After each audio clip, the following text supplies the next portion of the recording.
世界大學排名啟示為教育基金做好準備。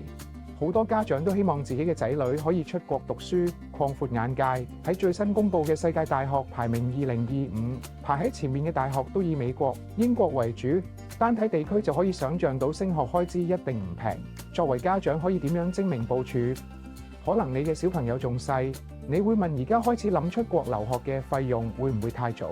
其實要輕鬆累積足夠嘅升學資金，關鍵就係時間。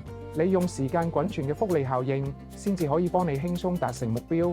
仔女嘅教育開支唔係一般投資項目，你需要了解大概嘅學費同生活費，考慮埋通脹等因素，仲要追求比較穩陣同有把握嘅回報。